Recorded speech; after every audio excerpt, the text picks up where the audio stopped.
Bonsoir mesdames, Bonsoir Florian. Bonsoir Camille. merci d'être présente pour ce nouveau live. Alors, on m'indique que Facebook bug. Si jamais il y a des gens, si jamais il y a des gens sur Facebook et que ça fonctionne, vous pouvez me le dire. Et, sinon, tant pis pour Facebook. Je vérifie juste vite fait.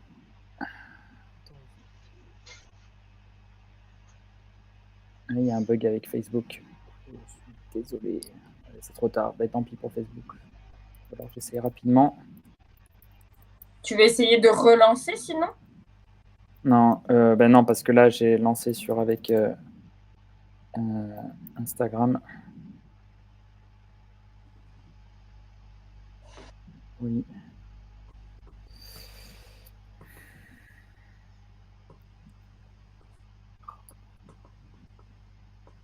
Ouais, on va faire ça.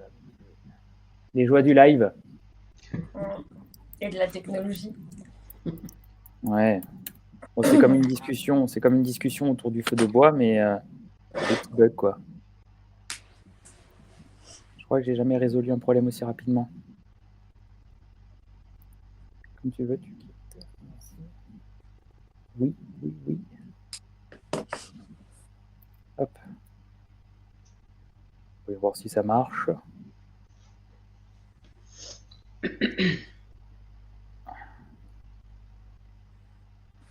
Non, ça marche pas.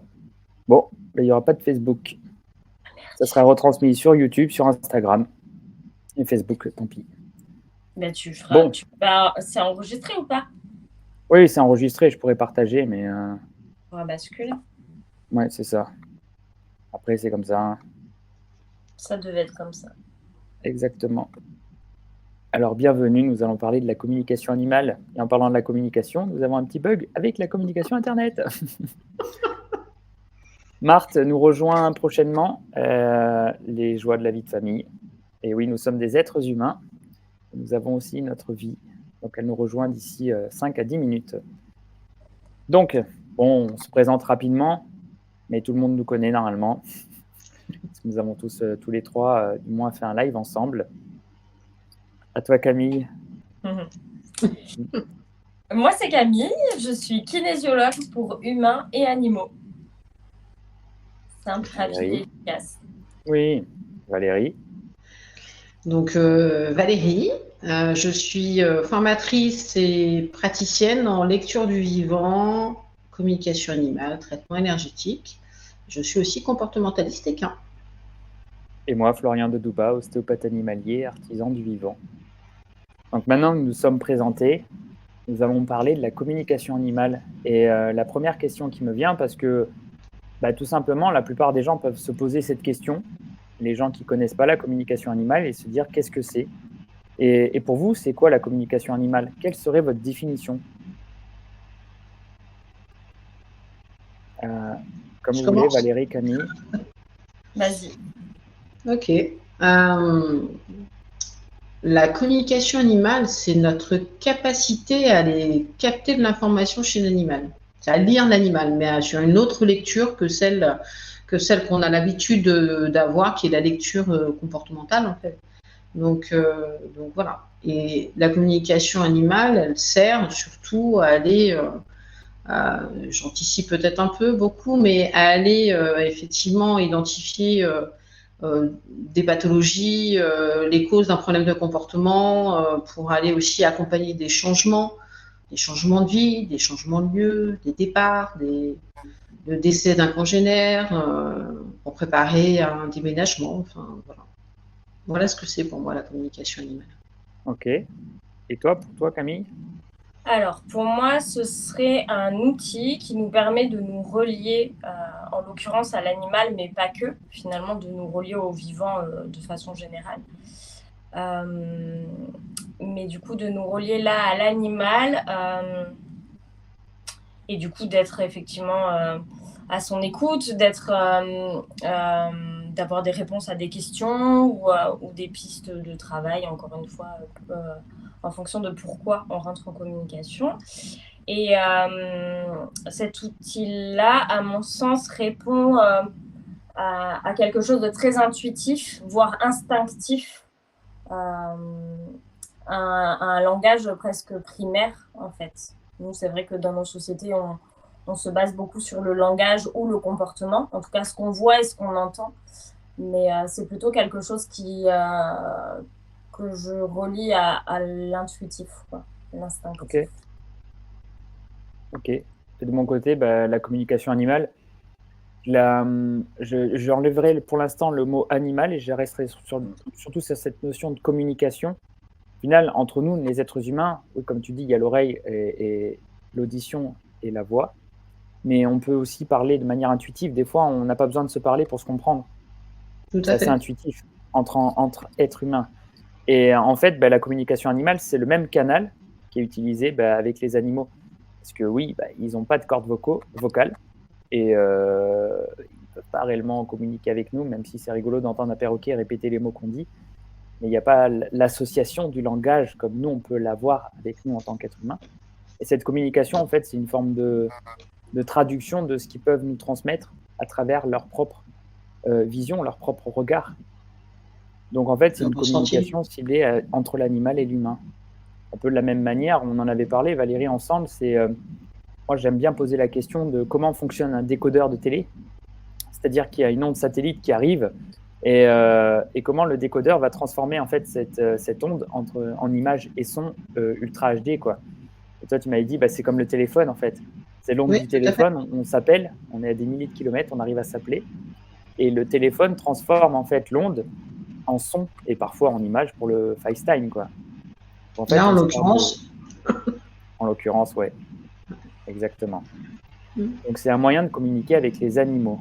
Et du coup, on demandera à Marthe, on posera cette question aussi à Marthe en tant que vétérinaire, quel est son regard, elle, de la communication animale et comment elle la voit. Et dans votre pratique, toutes les deux, vous l'utilisez de manière très importante, la communication animale.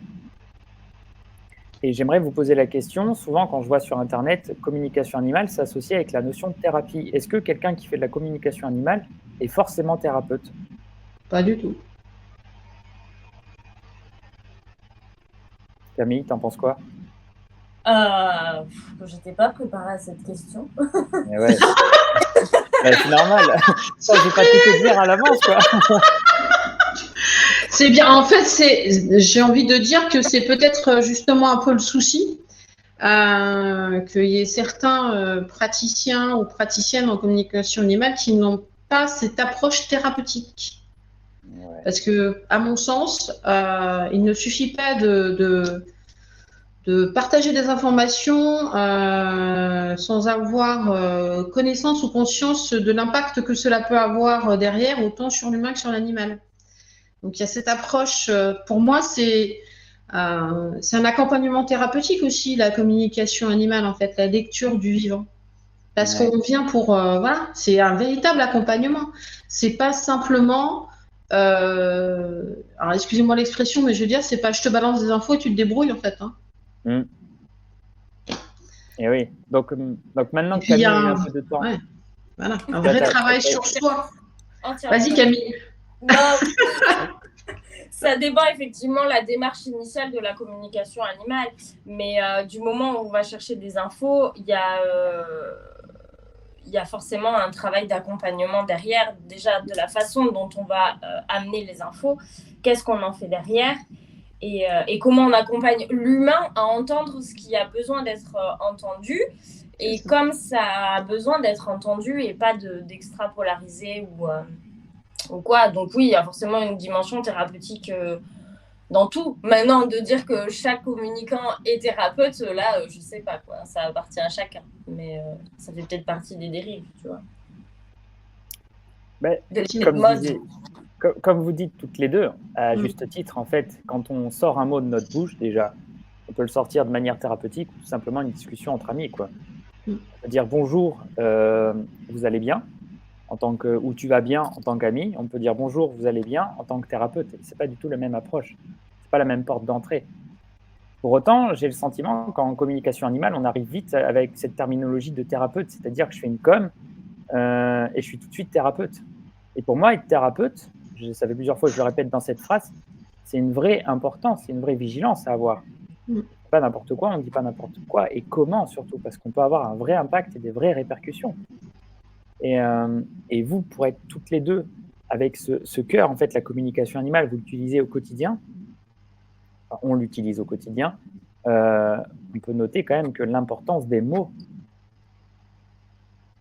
Mais oui, évidemment, parce que parfois, certaines informations que l'on va percevoir et qu'on est là pour les transmettre, en fait, ça peut être extrêmement douloureux, parfois même violent, quand on fait un tour dans l'histoire de vie de l'animal, dans son passé, un animal qui a pu vivre des périodes de maltraitance ou des choses comme ça. Enfin, il y a vraiment...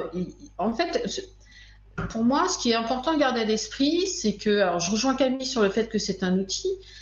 On sert de décodeur, de lien entre l'animal et l'humain. L'objectif, c'est que, en fait, apporter des solutions aux deux et qu'ils se comprennent et qu'ils s'entendent. Et en fait, c'est que les informations passent et sont entendues pour pouvoir, derrière, mettre en place des solutions pour les deux. Pas pour heurter, pas pour bloquer, pas pour... Enfin, il n'y a pas de jugement, de toute façon, ça n'existe pas. Donc, ouais, c'est... D'où cette importance de... En fait, il n'y a pas notre interprétation, les informations, on les perçoit, par contre, il y a la forme. L'information est toujours la même. C'est la forme qui est utilisée, en fait. Voilà. Parce qu'on ne va pas arranger l'histoire pour ne pas heurter l'humain. Hein. Enfin, en tout cas, ce n'est pas du tout la manière dont je fonctionne. Je connais Camille, oui. Elle ne fait pas ça non plus. Mais par contre, oui, la forme, le moment, enfin, il y a quelque chose, quoi. Et en parlant du moment et de quelque chose, il y a Marthe qui est présente. Marthe qui arrive. Bonsoir. Salut Marthe. Bonsoir Marthe. Bonsoir à tous, toutes. Désolée pour le retard. Il n'y a pas de problème. Pas de souci. Alors, bonne entrée en matière. Est-ce que tu peux te présenter pour les gens qui ne te connaissent pas brièvement, très simplement, parce que nous avons déjà fait un live ensemble. Je suis vétérinaire équin en Gironde-Land. Voilà, brièvement. Cool. Non, j'ai fait mes études au Portugal.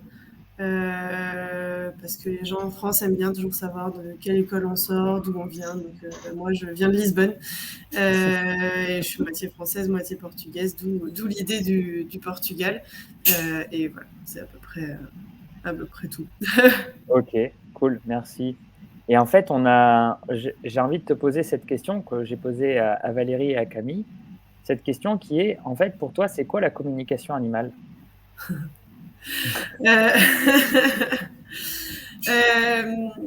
Je pense que, alors, aujourd'hui, la communication animale, elle est entendue au sens tel que le pratique Valérie, donc une communication intuitive que tout le monde ne maîtrise pas, même si apparemment elle est à la portée de tous, mais en tout cas, tout le monde ne la maîtrise pas.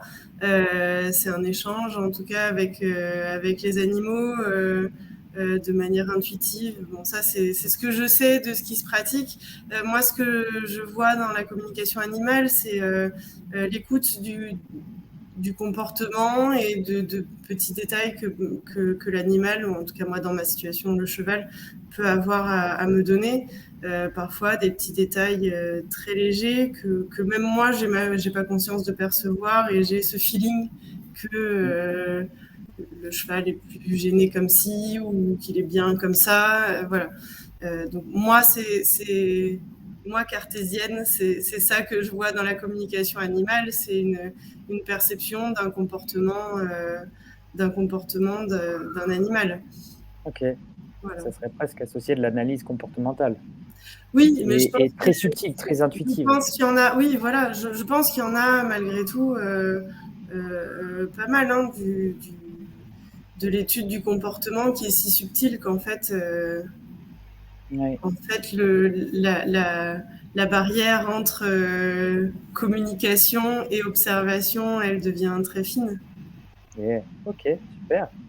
Et merci pour cette description qui est du cartésienne. Ok, cartésien, on croit ce qu'on voit, c'est intéressant. Ouais.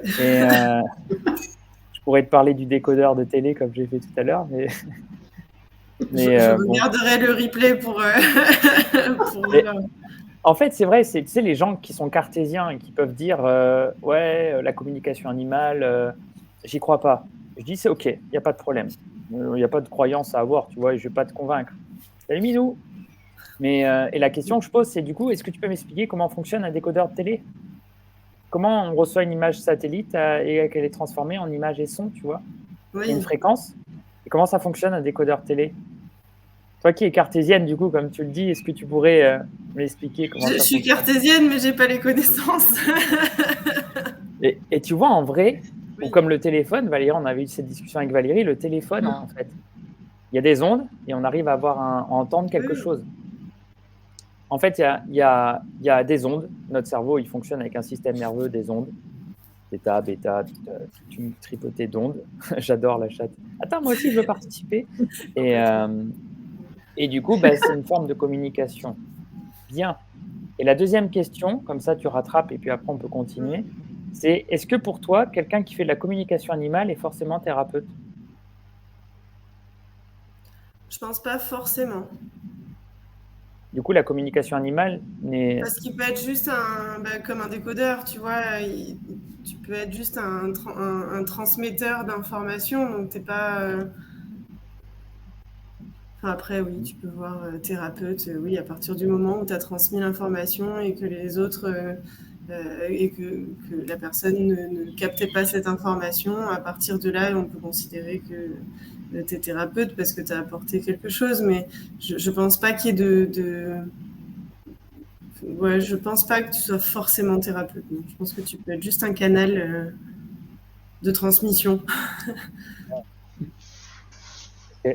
Et du coup, bah, Valérie avait donné son avis justement sur la notion bah, d'accompagnement, que les mots qu'on va dire et transmettre peuvent avoir un impact aussi. Hein, et que bah, on peut, tu parlais, tu l'as peut-être pas nommé, mais on peut aussi mettre de l'anthropomorphisme, on peut aussi induire nos propres regards sur ce que l'animal, enrober le texte de l'animal d'une certaine manière, le verbe, et l'arranger pour le propriétaire pour que ça fasse bien, pour que ça soit Oui. viable, on va dire ça comme ça. Et toi, Camille, t'en penses quoi de ça, justement, de le fait de transmettre un message qui vient de l'animal à un autre humain, et du coup de se retrouver au milieu? Bah, c'est pas tous les jours évident, mais je crois que c'est aussi important d'avoir le détachement et la capacité à s'adapter à qui on a en face et à jauger si le message a bien été compris. C'est vraiment un échange après avec l'humain pour être sûr de quelle compréhension il en a et qu'est-ce qu'on en fait, enfin, si ça a vraiment été compris comme ça devait l'être, quoi. Ouais, et là, du coup, tu mets la parenthèse de ben, c'est un regard thérapeutique, là. Ouais. Enfin, bah, après, je pense que oui, quelqu'un qui fait de la com est thérapeute, puisqu'il va faire le lien et accompagner. Mais là où je mets la nuance, c'est est-ce que chaque communicant se considère comme thérapeute? C'est là où, tu vois, je mets moi ma nuance. Ben, on a tous les quatre une approche différente, mais assez pragmatique quand même de la communication. C'est-à-dire que ben, je me considère tous les quatre sur des plans différents quand même comme des thérapeutes. On a quand même une sacrée expérience de terrain. Et pour autant, comment dirais-je, on ne va pas chercher à influencer ou à arranger le texte. Alors Marthe, comme tu l'as décrit, les perceptions, est-ce que toi, quand tu perçois des perceptions d'un cheval, entre la barrière du physique et de l'éthérique, et ce moment où presque c'est imperceptible de ce que tu as ressenti, est-ce que tu vas l'arranger pour que ça fasse bien au propriétaire? Je pense cette question, cette notion de... Non, parce que moi je suis là pour essayer de comprendre ce qui... Enfin, et je pense que c'est le cas, ça devrait être en tout cas le cas des personnes aussi qui pratiquent la communication animale. C'est-à-dire que tu es là pour répondre aux questions de la personne et faire en sorte que l'animal aille bien. Donc le but, c'est pas... Alors oui, tu peux enrober pour que ce soit moins brutal pour la personne, mais Mais bon, le but, c'est pas de dire ce que la personne attend, c'est de dire ce qui doit être dit. Tout à fait. Mais du coup, j'ai une vraie question là pour toutes les trois. Si vous percevez un message qui est brutal, de l'animal envers l'humain, d'accord? Est-ce que c'est pas influencer le verbe que d'arrondir les angles sur ce message? Est-ce que il ne faudrait pas le transmettre de manière brutale tel qu'il est transmis par l'animal? Alors, je vais répondre. Alors, c'est pas arrondir les angles. Hein. Quand il y a un, mais ça m'est déjà arrivé, bien évidemment, plusieurs fois. Donc, en fait, c'est pas arrondir les angles, c'est mettre les formes pour que le message soit entendu. C'est pas arrondir les angles, c'est-à-dire c'est pas atténuer l'importance ou la violence de l'information. Hein. Alors, tu vois, ce n'est pas réduire l'importance de l'information. Okay. L'information, elle va être transmise, mais de manière à ce qu'elle soit vraiment, je rejoins Camille, comprise et entendue. Parce que derrière, c'est pour que ça enclenche quelque chose. Donc, en fait, je donne un exemple. Enfin, si vraiment on transmet, je vais réutiliser le terme balancer, mais c'est ça. Si on balance l'information comme ça va heurter la propriétaire. Ça va la heurter, ça va la blesser, ça va la verrouiller. Mais en fait, c'est terminé, en fait. Derrière, il ne se passe plus rien. L'objectif, c'est que le message soit vraiment entendu et que derrière, ça enclenche quelque chose, que ça déclenche une réflexion, une ouverture et la possibilité de mettre en place des modifications, en fait. Que ce soit l'environnement ou même dans la relation. Donc, en fait, si tu braques l'humain, eh ben, il ne se passe plus rien. Donc, en fait, tu réponds. Enfin, pour moi, c'est pas répondre ni au questionnement de l'humain, ni aux besoins de l'animal, en fait. Hein. Voilà. Alors, je vais parler pour moi, évidemment, puisque je parle. Hein. Pour moi, l'objectif, c'est que cela se solutionne. C'est pas d'aller mettre une tarte à l'humain, en fait, hein, pour qu'il ne se passe rien derrière. Donc, l'information est transmise de manière à ce qu'elle soit entendue. Il m'est arrivé de dire à des personnes, je disais, il y a ça, il y a tel problème physiologique, il y a ça, telle douleur, nanana. Et quand à la fin de toute cette énumération de problématiques physiques et de douleurs, on me disait, est-ce que je peux le monter? Et à un moment donné, je disais, écoute, je trouve que sincèrement, ton cheval est très sympathique parce que ce serait moi, en fait, tu ne m'approcherais pas un casse-bête. Oui. Voilà. Parce que, en fait, donc, non, c'est pas arrondir les angles, mais c'est vraiment, faire passer le message pour qu'il soit entendu et que derrière, il y ait des solutions qui se mettent en place. Pour les deux. Ok. Camille, Marthe, votre regard? Oui, je suis assez d'accord, hein, pardon. mais voilà, je suis d'accord. Hein, le but, c'est pas de... Enfin, c'est de donner l'information. Après, voilà, il faut mettre les formes parce que on peut pas. Je pense qu'on peut pas tout dire et tout le monde n'est pas prêt à entendre les choses brutalement. Surtout que la plupart du temps, malgré tout, quand même, les gens essaient de faire bien. C'est pas toujours réellement bien, mais l'intention est bonne. Il n'y a pas de mauvaises intentions. S'il y en avait, pour le coup, je pense qu'on hésiterait moins à donner l'information brutalement, mais il n'y a pas de mauvaises intentions. Les gens essaient de bien faire et bon, parfois c'est raté, parfois c'est juste qu'il y a d'autres choses à mettre en place. Enfin, voilà, c'est donc oui, je suis d'accord avec Valérie. Oui. Et ben moi, je suis d'accord avec tout le monde. Je crois qu'en fait, on peut tout dire. Ce qui va changer, c'est la manière de le faire. Et des fois, vaut mieux répéter les choses 10 fois gentiment, parce que la personne a besoin d'entendre à la 10e fois, ça va tilter. Quoi. Alors que, comme dit Valérie, on va lui dire une fois en insistant bien sur le fait de l'intensité de la situation et tout, moi la première, je dis merci, au revoir. Quoi. Alors que je suis sûre que dans ma vie et dans mon expérience de propriétaire, on a dû me répéter des choses plein de fois. Et c'est qu'au bout d'un certain nombre de fois où j'ai entendu, et ça a vraiment fait sens. Mais il m'a fallu les 9 fois d'avant, quoi. Ouais. Donc, tout peut être dit, mais gentiment.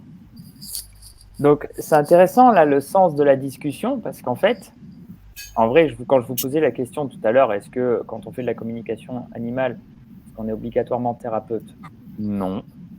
Néanmoins, quand on devient l'intermédiaire d'un autre, il y a cette notion de thérapeute et d'accompagnement. Oui. Donc, je pense que, parce qu'en fait, si l'animal communiquait avec son humain directement, il n'y a pas besoin d'intermédiaire. Donc, il n'y a pas de tierce personne pour faire le transfert. Et du coup, quand il y a une tierce personne qui est en jeu, pour moi, il y a cette notion de thérapeute. Parce que nous sommes le messager de l'autre. C'est un peu comme un médium, en fait. On est le pont entre deux individus.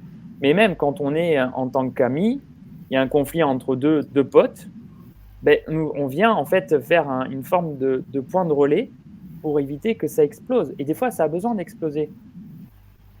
Mais on est là au milieu. Donc je pense que ce pont, il y a quand même cette notion de thérapeute. Et cette vigilance, je pense qu'elle est bonne à avoir parce que quand on est transmetteur, du moins qu'on reçoit un message et qu'on le transmet, il y a une vraie vigilance sur la retransmission. Et pour moi, ça demande d'être bien dans ses baskets pour transmettre un message. Alors ça va au-delà d'être bien dans ses baskets. Oui, on est d'accord. D'accord, hein, c'est vraiment travailler sur soi en fait. Oui, ça c'est un autre sujet. Mais ça fait partie du package. Et en fait, comme tu dis, être bien dans ses baskets, c'est vraiment travailler sur soi et pour éviter toute projection. Hein. Les projections, parlons-en, on peut en parler. Comment, vous, dans votre pratique thérapeutique, quand vous avez un message à transmettre à un humain, qui soit dans l'analyse, dans le ressenti subtil ou dans vraiment le message clair de l'animal que vous recevez, comment vous le transmettez à l'humain sans que vous soyez en fait, vous, investi de votre propre personnalité, vos propres émotions? Comment vous faites pour que ça soit neutre au maximum? Oui, parce que ça ne l'est jamais complètement, puisque exactement, ça passe par un filtre et par... voilà. Après, comment on fait pour être, on va dire, aligné, centré, et puis éviter de projeter. En fait, le côté des informations, elles sont tellement... quand je travaille à partir de photos, donc je n'ai pas cette perturbation visuelle ou autre chose. Donc, en fait, les informations, elles sont hyper nettes, hyper claires. Je n'ai pas de projection. Enfin, voilà, j'ai des informations, que ce soit effectivement, alors c'est sous forme de mots, de phrases ou de ressentis dans le corps, l'état émotionnel et physique, mais l'image, mais en fait, j'ai pas de projection. Ce que je veux dire, c'est que sur l'information, elle est prise telle qu'elle est, et derrière, quand je parle des projections, c'est souvent l'interprétation qui est faite par certains de leur propre... comment je vais employer ça? Quel mot je dis? De leur propre... de leur propre fragilité, on va dire, ou... Névrose. Oui, pour certains. Un terme psy, quoi. Pour certaines, ça va jusque-là, effectivement. Oui. Et donc, il y a des grosses projections émotionnelles et psychologiques qui viennent complètement fausser la lecture. En fait, on est tellement rapidement parasité, en fait, ou perturbé, qu'il nous appartient vraiment de travailler sur nous pour être le plus clair possible et de ne pas projeter sur l'autre nos propres névroses. Oui, tout à fait. Mais ça, c'est valable comme dans la vie quotidienne, d'une certaine manière. Encore plus quand tu es l'intermédiaire, quand tu es le messager, quand tu es le thérapeute, enfin voilà. Dans la vie quotidienne, c'est la vie quotidienne, mais enfin, quand tu as cette place-là, en fait, non, tu n'as pas le droit. Camille, Marthe, vous en pensez quoi de ça? Vas-y, Marthe. Moi, j'ai pas l'impression d'avoir de place pour la projection personnelle sur les problèmes du cheval ou sur mes consultations, parce qu'en fait, j'ai l'impression un peu de vivre un puzzle. Je dois rattraper, mettre les pièces bout à bout et arriver à avoir le dessin final, quoi. Le dessin final étant la pathologie et la solution. Donc, j'ai pas l'impression. Forcément qu'il y a certainement, du fait de mon interprétation des différents indices, forcément que les jours où je vais moins bien ou les jours où j'ai des problèmes, je vais mieux les voir ou moins bien les voir, mais j'ai pas l'impression d'avoir vraiment beaucoup de place à la projection personnelle sur ma transmission des informations. Mais peut-être qu'il faut que j'observe ça, il y en a peut-être quand même. Ok. Du coup, Oui, du coup, c'est à toi. Oui. plus esquivé. Alors, toujours pareil. Moi, je ritualise vachement avant chaque séance. Je me mets un peu dans ma bulle. Je fais genre un contrat avec moi-même que tout ce qui se passe pendant la séance, j'ai pas ma place à titre personnel, quoi. Je fais mon cahier des charges et dans Camille, kinésiologue ou qui fait de la com, c'est Camille, kinésiologue, quoi. Je laisse à la porte ma vie. Et donc, gros centrage. Et de toute façon, si j'ai le moindre doute, parce que, effectivement, comme disait Marc, des fois, en fonction de la fatigue, de trucs, des expériences de vie ou quoi, on est peut-être moins réceptif ou plus enclin à l'interprétation. Et moi, j'utilise le test musculaire pour confirmer, ou alors je demande carrément aux gens. Est-ce que ça vous parle, ou est-ce que, je reste pas seule avec moi-même ou seule avec l'animal et mes névroses, du coup. On en a tous un petit peu, hein, on a tous notre vécu, on a tous notre histoire. Et cette histoire peut être influencée avec les expériences de soins qu'on peut avoir au quotidien. Hein. Ne serait-ce qu'avec les gens, ne serait-ce qu'avec les animaux. Des fois, comme tu dis, fatigué, on a eu une journée pas évidente. On vient d'apprendre qu'on a une régule de l'URSSAF. Je dis toujours, viens d'apprendre que tu as une grosse régule de l'URSSAF et essaye de faire une séance tranquille, pépouse. Tu vas voir que ça ne sera pas la... Il va falloir que tu te réancres un petit peu avant. Mais en même temps, c'est ce qui fait de nous des êtres humains. Il y a des variables. Et en fonction de ces variables, et en tant que bon thérapeute, du moins de faire en sorte d'être au mieux et d'être au plus vigilant, c'est de faire attention à ces petits trucs qui essayent de prendre leur place pour, on ne sait pas pourquoi, mais tiens, j'ai envie de dire tel mot plus que tel mot, ok, de se poser la question pourquoi. Tiens, j'ai envie d'apporter telle énergie, j'ai envie de lui dire, tiens, fais plus ça, que l'animal, il m'envoie vers ça, mais j'ai envie de lui dire, fais autre chose. Pourquoi, en fait? Qu'est-ce qu'on y injecte et quel est notre intérêt? Parce que la vraie question, c'est pourquoi sommes-nous thérapeutes, à vrai dire? Et pourquoi avons-nous choisi la notion de la communication animale? Quelle est notre place? Alors oui, ça demande un travail personnel. Pour moi, évident, moi, la base de tout, c'est bien dans ses baskets. En effet, c'est être bien aligné avec soi, ce qui n'est pas toujours évident. Hein. C'est du moins faire en sorte d'aller à la rencontre de qui on est. Et ce n'est pas toujours évident non plus. Hein. Des fois, c'est un vrai travail de torture. Hein. Des fois, c'est tortueux d'aller se rencontrer. Et quand on est face à un animal, pour le coup, face à l'animal, on ne peut pas mentir. Ça, c'est vrai. Par contre, face à l'humain, on peut lui raconter des trucs. Parce qu'il y a des humains qui sont plus ou moins, on va dire, je vais le dire de manière crédule. Il y a des humains qui sont plus ou moins crédules. Parce qu'on parle bien, parce qu'on amène les choses, parce qu'on fait tout un truc énorme. Et du coup, les gens, ils sont « waouh, génial ». Et tu fais caler tranquillement un petit truc en disant « tiens, ton animal, c'est un menteur ». What?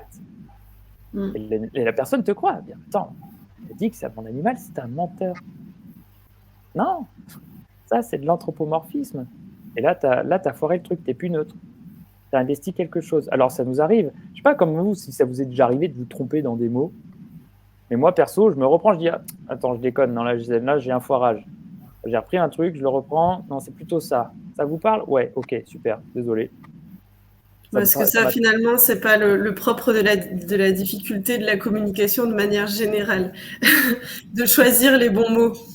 Et ouais. Que ce soit avec l'animal, avec l'humain, avec... en vrai, oui. Oui. C'est un vrai challenge, la communication. Ouais. Et encore plus quand il y a un enjeu thérapeutique. Parce que quand on met l'étiquette communication animale, aujourd'hui, pour de vrai, c'est souvent associé. J'ai un problème avec mon animal, je vous appelle parce que j'ai tout essayé, j'aimerais avoir une solution. Qu'est-ce que mon animal vit? Et j'ai besoin en fait d'un médium, d'un transpondeur, d'un décodeur pour savoir ce qui se passe. C'est souvent quand il y a un problème. On est d'accord? Donc il y a cette notion de thérapeutique. Et rarement les gens nous appellent pour nous dire tout va bien avec mon animal, dans ma vie tout va bien, il y a tout qui va pour le mieux, mais je vous appelle, j'aimerais savoir qu'est-ce qui se passe. Bah oui, non, mais c'est évident. En général, on est d'accord. Bah oui, évidemment. Et tiens, il y a une question qui est pile poil très pertinente. Donc Lisa qui nous dit, face à un propriétaire qui ne veut pas que du bien à son animal, sans forcément aller jusqu'à la maltraitance, mais par exemple les chevaux utilisés comme des mobylettes. Comment faire passer le message à l'humain et à l'animal en sachant que l'humain n'a pas de volonté de faire mieux? En gros, pour reformuler, tu as un humain qui t'appelle parce qu'il y a un problème avec son cheval. Le cheval, il est clairement utilisé comme une mobilette. Pour ceux qui ne connaissent pas, la mobilette, c'est je mets la clé dans le démarreur, je démarre, j'utilise, je range dans le garage, quoi. Malheureusement, il y a encore des humains qui ont cette notion-là en pensant bien faire aussi. Parce que j'en connais, ils ne sont pas dans le mal, dans leur tête, ils sont dans cette vision-là. Une fois qu'ils ont pris conscience que oui, ils ont un être vivant sous leurs jambes, ils y font un peu plus attention. Et des fois, il y en a qui ne veulent pas. Et quand il y en a qui ne veulent vraiment pas comprendre qui est leur animal, en général, c'est rare qu'ils t'appellent. Mais bon, s'ils t'appellent parce qu'on leur a dit vraiment que tu appelles telle personne parce qu'il y a un problème sur ton cheval, qu'est-ce que vous en pensez? Est-ce que ça vous est déjà arrivé d'être confronté à ce genre de situation où l'animal vous dit, enfin l'humain vous dit, tout ce que vous m'avez dit, ça ne me parle pas, ça ne résout pas ma problématique, il n'y a aucune évolution, en gros, et je vais continuer d'utiliser mon cheval comme ça. Cadeau. Alors, ouais, cadeau. Oui, non, mais. Alors, c'est vrai que sur le principe, si la personne ne veut pas se bouger, se remettre en question, en général, elle contacte rarement, elle ne contacte pas. Par contre, ça m'est arrivé que sur un problème de comportement ou de choses comme ça, qui demandait une adaptation complète de l'environnement et que la personne n'était pas du tout OK pour le faire, reviennent vers moi en disant ça n'a rien changé. Oui, en fait, normal, puisqu'il n'y a rien qui a été modifié dans l'environnement. Donc voilà, on n'en a pas discuté tout à l'heure, mais c'est vrai que parfois aussi les personnes attendent de la communication une séance de com, un truc de miracle. Genre, d'un seul coup, le comportement il change ou c'est solutionné. Oui, par moment, ça peut solutionner des choses comme ça, sans qu'il y ait d'autres interventions extérieures, mais très souvent, non, en fait. C'est l'environnement a besoin d'être modifié. Et donc, en fait, quoi faire si l'humain ne veut pas bouger? Lâcher prise. Voilà, mais en fait, c'est vrai qu'on fait ça pour aider les animaux et leurs humains. Maintenant, malheureusement, on n'a pas la main. Si l'humain ne veut pas bouger, en fait, par contre, malheureusement, parfois derrière, il se passe des choses un peu plus embêtantes. Parce qu'une fois qu'il y a cet espace de discussion, on va dire, qui est ouvert, et que il n'y a pas de modification derrière, parfois il se passe des choses. Vous en pensez quoi, les filles?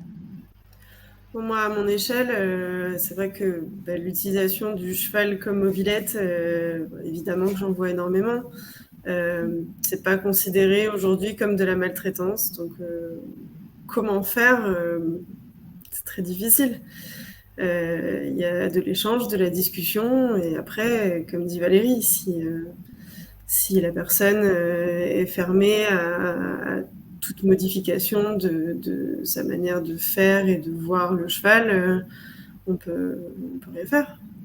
Donc, mais effectivement, en général, ces personnes-là finissent soit ne vous appellent pas vous dans la communication animale, soit moi, en général, finissent par s'intéresser à un autre vétérinaire parce que ça convient pas, on atteint les limites. Donc moi, voilà, tu sais, il y a des choses que je veux pas j'encourage pas à faire, que je traîne à faire, genre les infiltrations sur des gros processus, des gros conflits de processus épineux, donc des grosses douleurs de dos anatomiques. Pour le coup, c'est l'anatomie qui amène ces douleurs. Je n'aime pas infiltrer, donc je repousse autant que possible jusqu'à ce que finalement les gens finissent par faire venir quelqu'un d'autre qui infiltre et ça va vachement mieux pour 6 mois, pour 3 mois, je sais pas. Mais, et ça t'arrive d'avoir des messages du cheval, de ressentir à un moment donné qu'au-delà du fait de l'anatomie, qu'on sait que l'anatomie, quand elle te dit stop, elle te dit stop, mais au-delà du fait qu'il y a ça, est-ce que ça t'arrive de percevoir genre quelque chose du cheval à ce moment-là?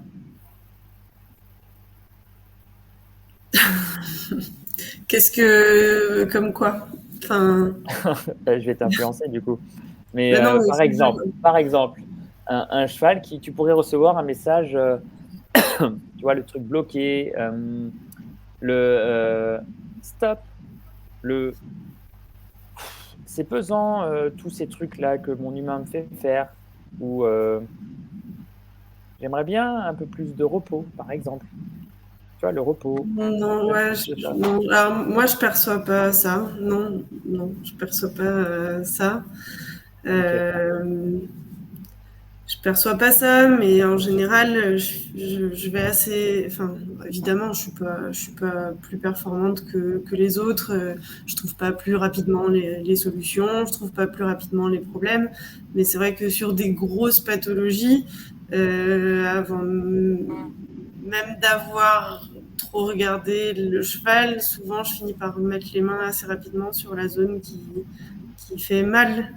Alors est-ce que alors on a nos habitudes, hein, on commence par là, ensuite on fait ça, après on touche ça, après on palpe là, après on regarde le cheval bouger, après où on l'a regardé avant, suivant les uns et les autres. Mais c'est vrai que sur des grosses pathologies, il y a un truc qui va m'attirer dès le départ, je ne sais pas forcément pourquoi, et je vais rester bloquée dessus jusqu'à ce que je regarde ce qui se passe dedans. Voilà, ça c'est la Oui, limite. mais je ressens pas. Enfin, je veux dire, je suis attirée par cette zone-là, mais j'ai pas de. Je me dis pas, tiens. Enfin, j'en ai pas conscience, tu vois. J'adore. Mais c'est ça, en fait, c'est vraiment ce truc-là, parce qu'en fait, on se dit, dès qu'on met le mot communication animale, on dit, il faut forcément que ça parle. Et tu sais, tu as des médiums qui vont voir des images, tu as des médiums qui vont avoir des odeurs. Oui, mais vous avez conscience de percevoir un message. Moi, j'ai pas l'impression de recevoir un message. C'est pour ça que je te dis, je pense que je sais pas où est je sais pas où est la frontière entre la communication et en fait l'observation du cheval. Peut-être que en m'approchant, il a bougé. Enfin, moi, je sais pas où elle est la frontière entre les deux. Parce que j'ai pas l'impression de recevoir un message du cheval qui me dit touche là, tu vas voir, j'ai mal. Pour autant, tu es attiré par une zone. Tu vas, c'est que c'est une forme de. L'info, tu l'as quelque part, peut-être de toi ou de lui, finalement, ça a peu d'importance. Oui. Instinctivement, tu vas là. Oui, c'est ça. Et vous, les filles, Valérie, Camille, Valérie, comment vous percevez, comment ça s'exprime chez vous la communication? Comment vous recevez les messages? Tiens. Déjà, je vais. Pardon. Ça aussi. Pour les gens qui découvrent ça, en fait, ils peuvent se dire, mais tout de suite, en fait, en gros, ils ont le décodeur et c'est blablabla. Mais alors qu'en fait, c'est pas tout le temps ça. Il y a une dame qui dit sur Instagram, c'est image, son, odeur, sensation, mot, phrase. Quel est le vôtre à vous? Alors, donc déjà, c'est pas recevoir. Moi, je vais les chercher les messages. Je sais pas, on ne les envoie pas. Ok, je vais les chercher. Juste, je mets cette précision. Pour toi, ouais. Oui, pour moi. Oui, parce que c'est voilà. Donc les informations, oui, c'est sous forme de mots, de phrases. Souvent, je dis qu'ils donnent l'illusion d'une discussion, mais on n'est pas au pied des bisounours ou des licornes. Oui, Camille, t'aimerais bien, je sais, mais non, vraiment pas. Allez, un petit peu quand même. Mets-lui une licorne. Voilà, un pansement licorne. Oui, t'avais ton pansement licorne hier, c'était très joli.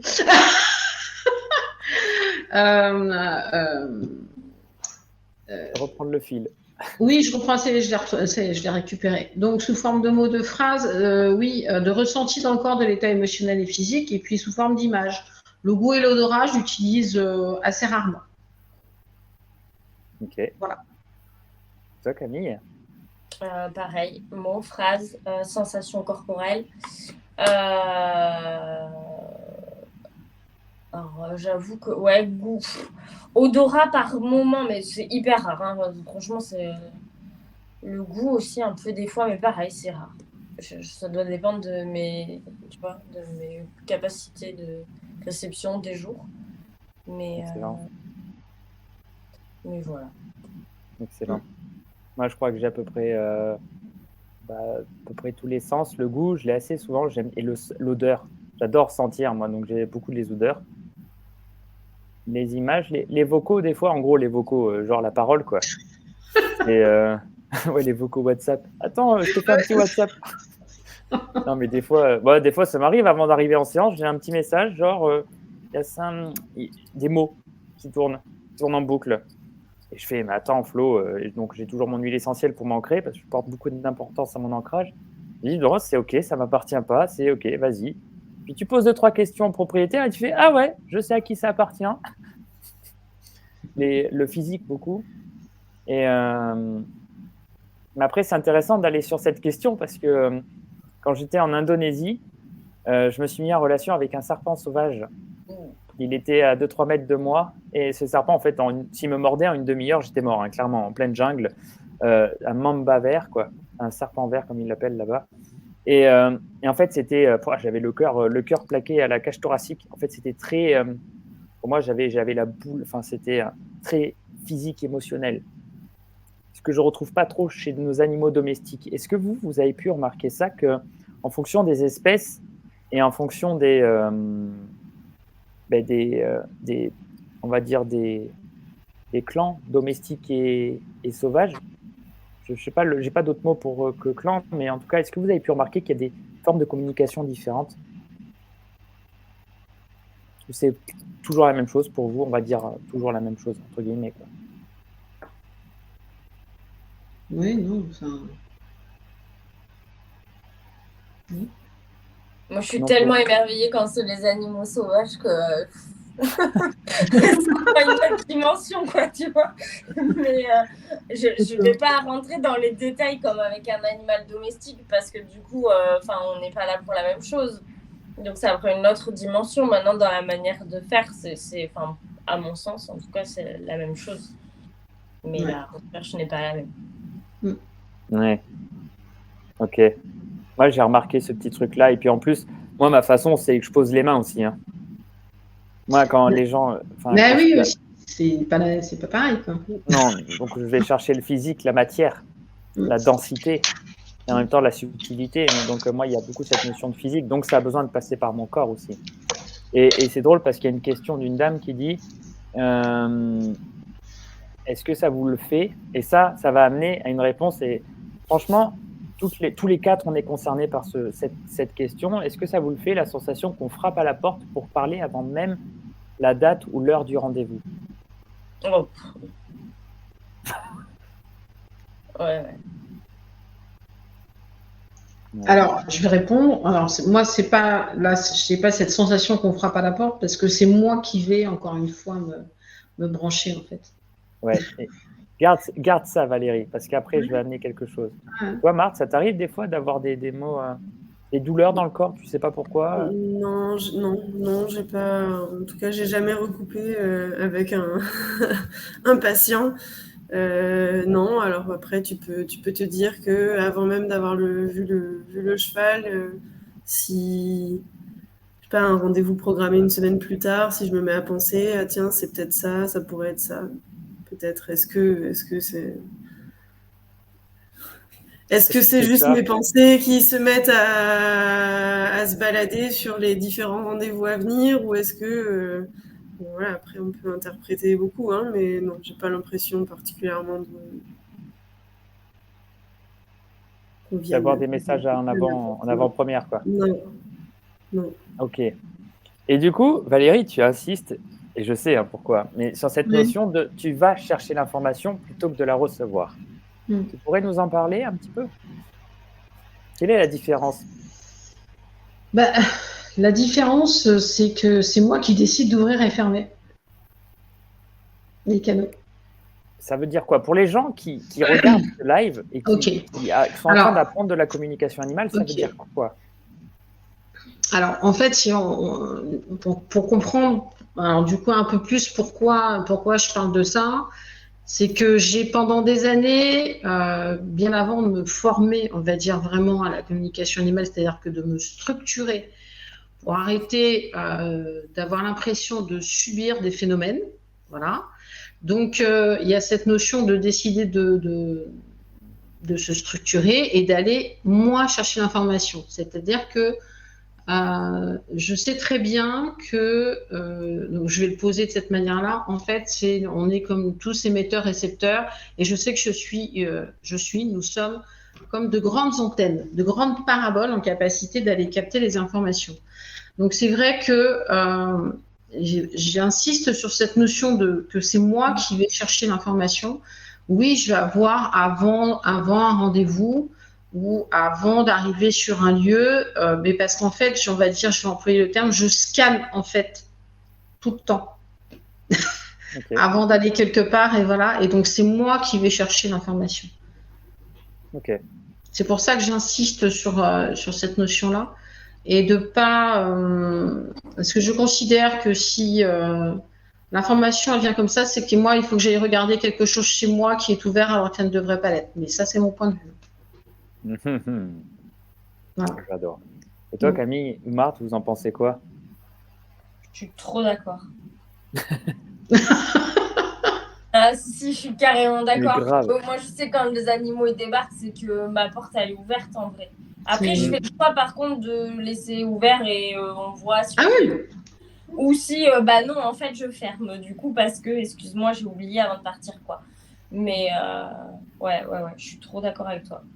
Et toi, Marthe, ça t'arrive par exemple, avec ta perception que tu as, tu arrives dans une écurie et tu vois, tu es en train de faire un cheval et puis tu as un autre propriétaire avec un autre cheval qui arrive. Et je sais pas, d'un seul coup, tu te sens attiré par l'autre cheval. Ça t'arrive ça ou pas? Oui, ça m'arrive, oui. Ok. Et tu as pu remarquer que tu avais certaines intuitions, comme tu peux la nommer, quand tu as l'autre cheval qui arrive? Tu te sens un petit peu la porte ouverte, un peu battante, qui dit tiens, c'est bizarre, je suis attiré par un boulet alors que là, j'étais pas attiré par le boulet. Il y a des variables non, pas plus que ça. Je dirais que c'est plus l'envie de regarder l'autre cheval se déplacer ou regarder ce qui se passe.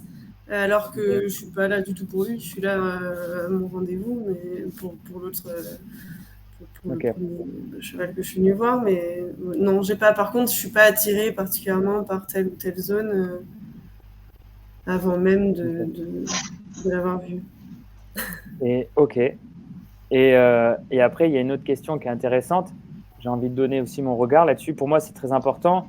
Et je sais, enfin, ça me parle pendant que je me structurais aussi, j'avais les portes qui étaient battantes. Hein, et en fur et à mesure que je travaillais sur moi, j'avais aussi des interactions de certains animaux qui venaient résonner avec moi. Mais le truc, je commence à poser les mains sur un cheval, je suis dans une écurie. Puis en fait, j'ai un message, 2 messages, 3 messages. Et en fait, je tourne la tête et là, j'ai tous les chevaux qui sont sortis de la tête du box, ils sont en train de me regarder. Non, mais en fait, les gars, je vous explique, je ne suis pas là pour vous, je suis là pour le cheval, là. Et c'est ce truc de se dire, en fait, quand tu ouvres les canaux, des fois, il y en a qui viennent se greffer dessus. Et si tu n'es pas affûté, du moins vigilant, tu peux te faire embarquer dans une systémique qui est globale. En fait, tu as 18 chevaux qui sont connectés à toi. C'est ça. Et tu pars en live. Après, tu dis, tiens, cette séance m'a fatigué. Et puis, je suis un peu chaud là. Et en fait, c'est juste que tu es connecté à tout le monde. Et en plus, comme tes portes sont battantes et que tu t'en es pas perçu, du coup, tu repars avec tout le monde. Un peu comme une discussion où tu as un repas de famille, tu as tout le monde qui gueule, tu essayes d'écouter une personne, tu n'arrives pas à l'entendre, donc tu parles encore plus fort. Et en fait, tu repars du repas de famille, tout le monde s'est foutu sur la gueule, quoi. C'est exactement la même chose, quoi. Et la question qui est intéressante, c'est est-ce que ça vous est déjà arrivé qu'un animal force votre porte? Forcer. Il y a vraiment le mot forcer, quoi. Genre, c'est un viol, hein, clairement. Quand j'entends forcer, c'est l'animal viole ta porte et dit non, j'ai quelque chose à te dire. Donc les humains, en fait, Ouais. Ouais. Les entités, beaucoup. Mais... Ouais, alors après, on va dire, alors, à distance, non. Parce que si on décortique, on voit que c'est un autre chemin. Mais en présentiel, oui. Mais en fait, du coup, c'est pas forcer la porte parce que c'est dans le comportement. C'est le cheval, enfin, en l'occurrence, le cheval va venir et va s'imposer vraiment très, très fort pour montrer qu'il y a un vrai souci ou qu'il y a un vrai besoin d'aide sur l'instant. Oui. Ok. Ça, oui, en présentiel. Parce que, effectivement, de toute façon, quand j'arrive sur un lieu, il y a un peu tout le monde qui arrive. Et ce que j'expliquais aussi, c'est que les comportements émergent, puisque c'est là, allez, hop, c'est la fête, on peut tout montrer, c'est le moment. Mais c'est vrai que tu peux arriver pour un animal et un autre va venir et insister lourdement parce qu'il y a quelque chose. Mais après, forcer la porte, non.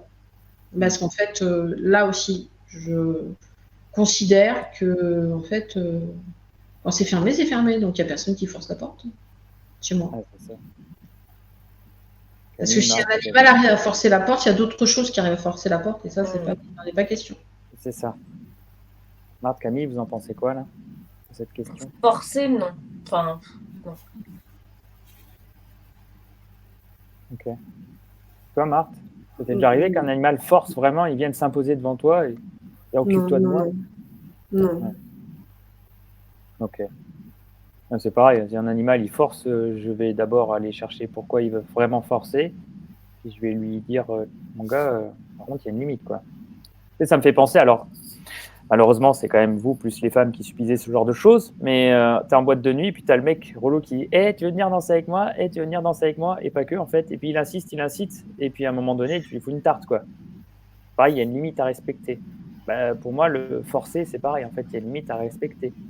Parce que pas parce que j'entends que j'ai envie de tout entendre. Il y a une limite. D'où la notion d'avoir conscience quand même de, je pense, qui on est vraiment. Et puis, je rejoins Camille, en fait, un animal va pas forcer la porte, en fait. Ouais. C'est vraiment nous qui, voilà, si on est en mode parabole, tout est ouvert, on capte tout et on va aller se brancher sur tout ce qui va pas, en fait. On est dans cette recherche de ça. Et là, dans les délires New Age, il y en a un paquet, mais surtout dans tout ce qui a à se brancher, il y a toute une tripotée de choses qui sont pas très catholiques. Et c'est pas le monde des bini-wini. Là, clairement, je rejoins Valérie et Camille. C'est pas bisous la licorne, là. Je sais, mais laissez-moi rêver.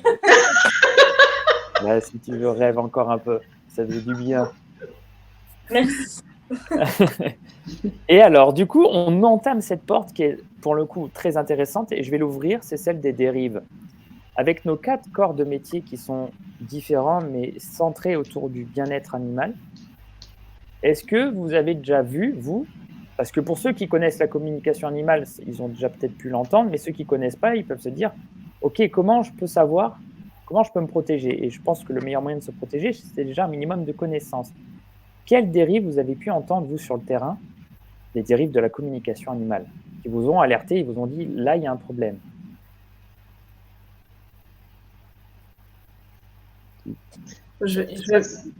Oui, ça sera intéressant, Marthe, d'avoir ton retour à toi. En fait. Ouais. Non. Mais je suis très ouverte. Moi, comme je suis très ouverte, Pardon, j'ai fait un accident en même temps.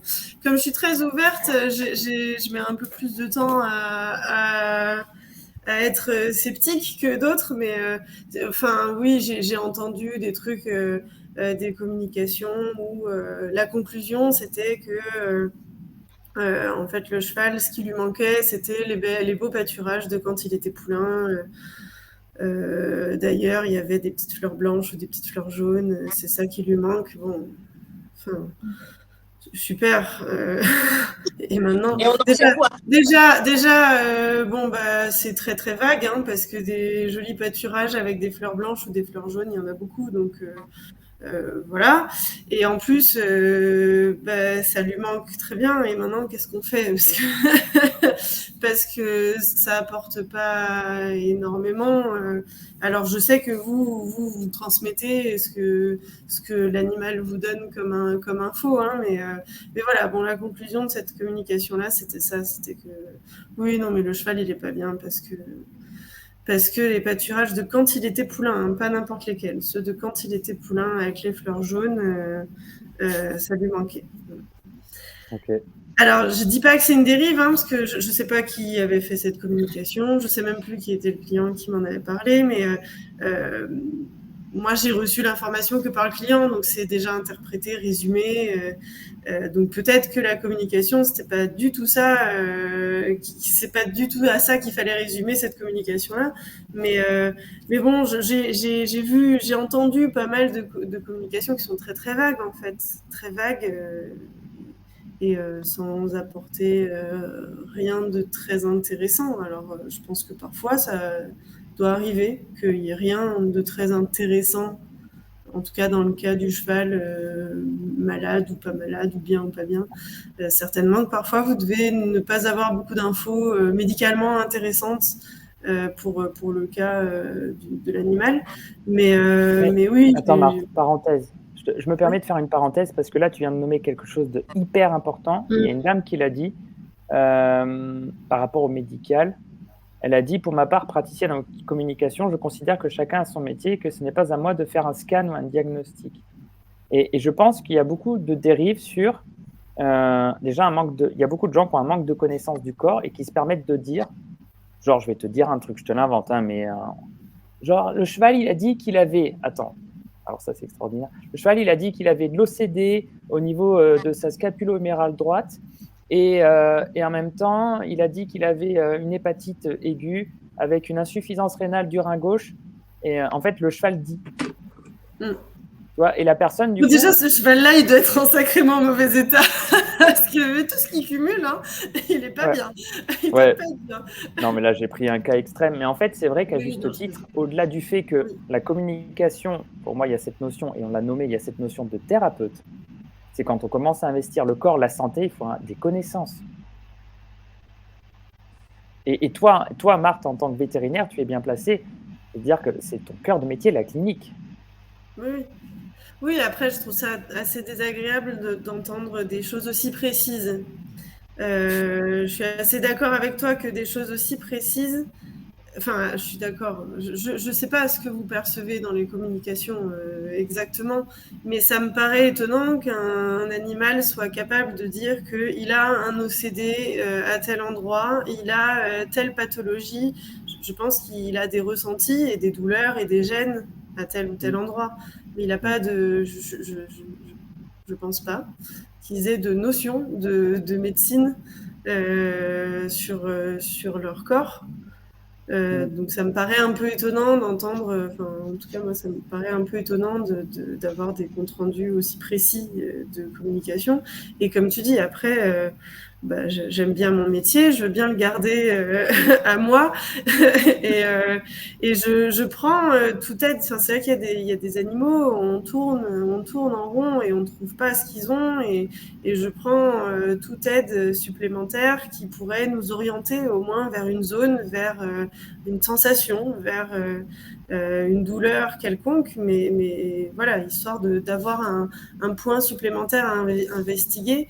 Mais oui, après, il y a le médecin et il y a les thérapies complémentaires. Et je pense que la communication est complémentaire. Oui. À la différence de, par exemple, quand on fait une lecture du vivant, c'est ce que tu fais, Valérie. C'est pas l'animal qui te dit, c'est toi qui vas chercher. Bah oui. Et c'est là où il y a cette nuance aussi, c'est-à-dire que l'animal, en fait, et c'est là où c'est un très bon point d'entrée. Merci Marc pour ça, parce qu'en fait, quand l'animal te dit j'ai de l'OCD, insuffisance rénale, hépatite aiguë, tout ça, quoi, ça veut dire que nous, on est capable de se faire un auto-diagnostic aussi. Puis je le dis, en fait. Du coup, j'ai pas besoin d'aller voir le médecin, en fait. Donc, en fait, c'est la conscience du corps, du médical. En fait, l'animal va te dire j'ai une douleur au ventre à droite, là, admettons. Mais après, on peut aller chercher aussi. Là, il y a une douleur à droite. Là, il y a ça. Là, il y a ça. En fait, on donne beaucoup trop d'importance à l'animal dit au détriment de moi, je ressens que. Il y a vraiment des différences pour moi là-dedans. Et je ne sais pas, du coup, j'ai ouvert la porte avec ce que tu m'as donné, mais c'est intéressant, ça, c'est un vrai point de vigilance. Mon animal dit qu'il a envie de bouffer de l'herbe avec la fleur blanche. Ouais, en fait, tu pars du principe qu'un cheval, il a envie de manger de l'herbe, vivre en plaine avec des troupeaux, quoi, et qu'il n'a pas clairement envie trop souvent de se faire monter. Et pourtant, il y a des chevaux qui adorent être montés, travailler avec leur humain, parce que c'est là où ils créent une vraie relation. Et après, c'est comme tout, c'est une histoire de contexte, une histoire d'adaptation. Et la limite de l'humain, et c'est là où en fait on fait de l'anthropomorphisme et on fait de l'interprétation. Je ne sais pas ce que vous en pensez, Valérie et Camille, du coup, de ce qu'on vient de soulever, et puis des dérives qui ça peut en découler, quoi. Alors effectivement, oui, à chaque fois j'insiste que c'est pas l'animal qui parle, hein, que c'est une vraie lecture. Donc après, dans les lectures que je fais, puisque je fais des lectures physiques, hein, je fais des bilans, je fais des scans de santé. Donc oui, je vais chercher l'information, donc je la vois, j'ai l'information. Mais c'est parce que aussi j'ai des connaissances et je dis toujours j'ai une banque de données en fait. Hein. Voilà. Donc oui, après, je vais scanner, oui, je vais scanner le corps, je vais scanner les organes et je vais là. Et après, je suis aussi en capacité d'identifier s'il y a un souci quelque part, s'il y a un souci de traitement. Mais après, de toute façon, c'est renvoyé de toute manière avec un contrôle vétérinaire. Il faut aller faire un bilan sanguin, il faut aller faire ceci, ça fait. Enfin, de conseils, il faut de conseiller de se rapprocher du praticien de santé adéquat par rapport à ce qui existe. Ouais. Que ça répond à la question? Ouais. Et parce qu'en fait, toi, tu fais la lecture du vivant et comme en fait, il y a vraiment cette nuance et c'est la communication animale. Tu reçois un message et quand on reçoit un message, on ne sait pas d'où il vient, on ne sait pas qui l'envoie, on peut et vérifier souvent d'où il vient par des gens qui font de la communication animale. Je ne sais pas s'ils ont cette notion-là, on peut en parler, mais moi, je vérifie toujours d'où vient l'information. C'est pour ça que moi, j'ai besoin de poser les mains. Après, je peux le faire sur une photo aussi, allez, mais j'aime pas. Moi, j'aime bien poser les mains. De toute façon, c'est mon taf. Hein. J'aime bien vérifier d'où vient l'information pour être sûr que c'est pas l'humain, c'est bien du cheval. Je me rappelle d'un début, ça a fait rire, hein, ça n'a pas fait rire la personne, hein, mais je posais les mains sur le bassin de la jument et j'ai fait des conneries. Hein. Je regarde l'humaine et je dis « Ça va votre mère ?» Ça a pris 2 secondes. Autant vous dire que j'ai foutu le bordel. Hein, et que la personne a été fermée. J'ai appris comme tout le monde, j'étais jeune, insouciant, un peu comment dirais-je comment on dit d'un jeune qui un peu qui va tout feu tout flamme dans le truc, quoi. Enfin bon, bref. Oui. Du coup, j'ai pas vérifié d'où venait l'information. En fait, l'information venait de l'humain. De ce que je ressentais de l'humain, pas de l'animal. Donc il y a une vraie vigilance à avoir. Je reçois l'information et je vais la chercher. Mais oui, c'est ça. Et toi, Camille, t'en penses quoi du coup de ce qu'on a soulevé là? Les dérives, c'était ça? Ouais. Qu'effectivement, chacun son métier et quand on a une info, déjà être le plus précis possible.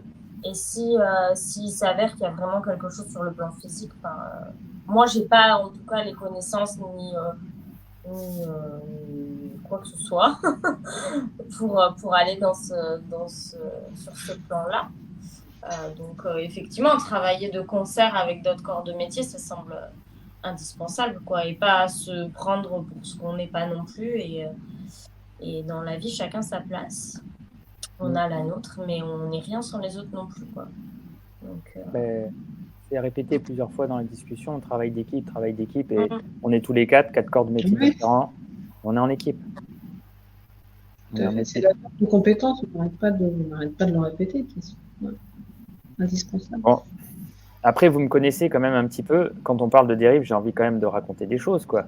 De dire que quand on dit tiens, j'ai le cheval, il m'a dit bon, la 120 de la semaine dernière, c'était pas trop, tu vois, il a bloqué un petit peu sur tel ou tel obstacle, et puis il n'a pas trop apprécié du coup l'entraînement, et il a préféré la 115 du jour d'avant, et par contre pour la semaine prochaine, la 130 qui se prépare, il est vraiment à fond, il est super content, Et puis en plus, si tu lui mets il adore le tapis vert, et puis quand il met la selle avec le liseré rose, ça écrit vraiment. Et puis tu sais, le parfum là, non là, le parfum, les odeurs, ouais, j'enlève ça. Mais tu sais, il adore quand tu mets ses bottes marron là, il se sent puissant, il adore, il fait le beau, tu le sens sur la carrière. Allez, quand vous avez ça là, vous réagissez comment au premier abord?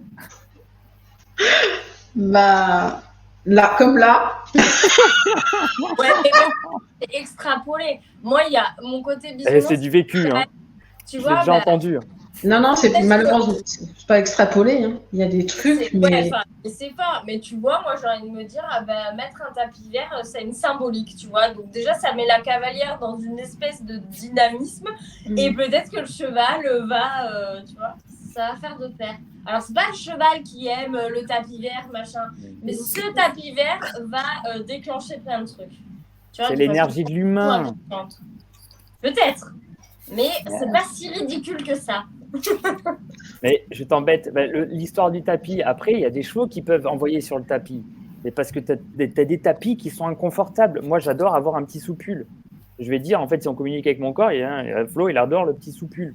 Et tu as des chevaux, ils n'aiment pas le nid d'abeille. Tu as des chevaux, ils n'aiment pas telle texture, ils peuvent la renvoyer. Mais tu vois, tu vas un peu plus loin dans l'information. Non, mais comme dans tout, quand tu as une info, tu vas creuser. C'est évident. Mais c'est pas ridicule de porter attention au tapis et à la couleur du tapis. Même si. Non, mais sans cibler ça, mais sur les histoires de hauteur, de barre et tout, en fait. À un moment donné. Sans déconner. Il faut être structuré, quoi. Tolérant. Hein? Tolérant. Bah, tu vois, moi, avec dans ton discours, qui est dans ton histoire, qui est un exemple, moi, spontanément, je me dis, bon, bah, peut-être que du coup, l'épreuve, la deuxième ou la première, je ne sais plus laquelle c'était, que le cheval a pas trop aimé, peut-être qu'il avait une douleur, ça serait intéressant de pousser un peu les examens, parce que pour le coup, peut-être que vous avez un peu trop poussé le premier jour et que le deuxième, il était fatigué. Et maintenant, il a une pêche d'enfer. Super, vous lui avez offert un peu de repos, donc il est à fond pour la prochaine épreuve. Mais faisons un petit check-up avant. Ce qui veut dire qu'il faut aller toujours un peu plus loin. Un peu plus loin. Mais par contre, c'est ça être thérapeute, en fait. Je pense qu'il ne faut pas... tu le sais, tu le fais pas, je pense que c'est pareil. Il ne faut pas négliger ce que disent les gens quand ils disent « Ah, il a aimé ». Il était super content. Là, par contre, il a moins aimé. Ah ouais, en plus, il faisait pas beau. Il aime pas quand il fait gris. Les gens connaissent quand même pas si mal leurs animaux, ou au moins ont ce truc d'observer que finalement, cette fois-là, c'est pas comme d'habitude. Donc, je pense que c'est toujours intéressant, malgré tout, d'écouter ce que l'humain peut avoir à dire. Mais ça, on est d'accord que ça va un peu loin, l'histoire de la couleur du tapis ou du liseré, de la selle ou du machin, et on les a, ces histoires-là, mais je pense que les gens, quand même, même s'ils apportent beaucoup trop d'infos, et une bonne partie n'est pas toujours très importante pour la consultation, en tout cas, dans mon cas, faut quand même les écouter, parce qu'il y a des choses qui sont intéressantes à tirer, et ils les vivent au quotidien. Donc, Mais là, tu parles du propriétaire. Oui.